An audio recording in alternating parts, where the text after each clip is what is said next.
Okay, wait. Because I don't want to be dribbled, let me see if I understand exactly what the South African Reserve Bank is saying about its findings into the Palapala incident. Because the money wasn't actually used to buy 20 buffalo at the Palapala farm, Ramaphosa was not responsible for it in the first place, thus didn't have to report it? Huh?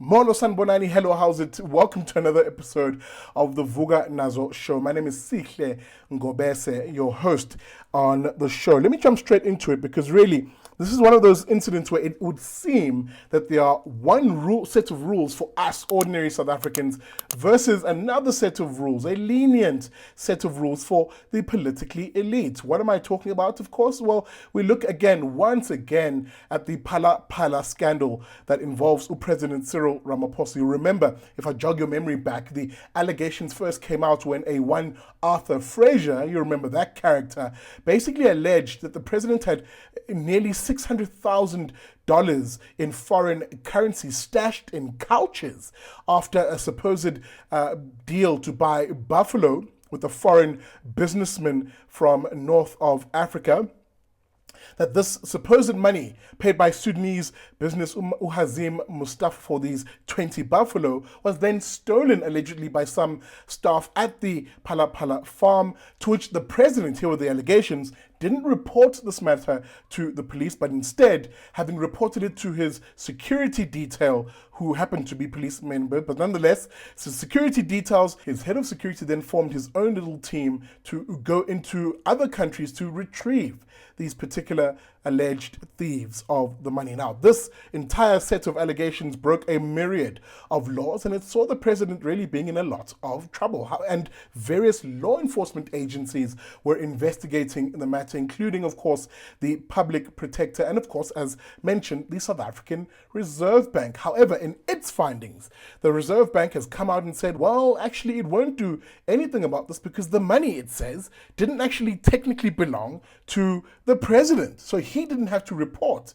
on this money as per legislation around exchange controls. What?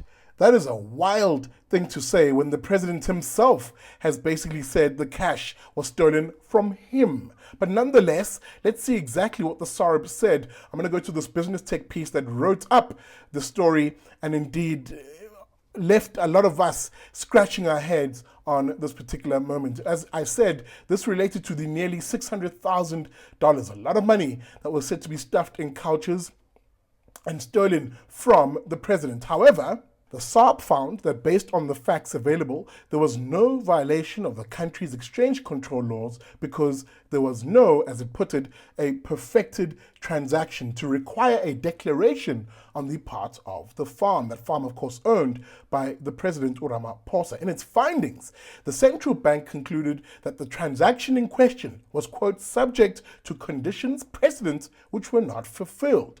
More plainly, the buffalo purchased with the money were never delivered. Thus, the Palapala farm, that's Nyoni Estates CC, owned by the president, was not entitled to the money in the first place and didn't meet the conditions necessary to declare it. Now, it ends off by saying, thus, the SARB, that's the South African Reserve Bank, cannot conclude that there was any contravention of the exchange control regulation, specifically Regulation 6.1, by Ntaba Nyoni Estates, the entity involved, or, for that matter, by the president. End of quote. Wow, that is a fantastic display of technical legalese and indeed mental gymnastics to effectively absolve the president of any responsibility in this matter. Basically saying because the actual buffalo weren't handed over in the sale, the money didn't really belong to the president. This is a weird statement considering the president himself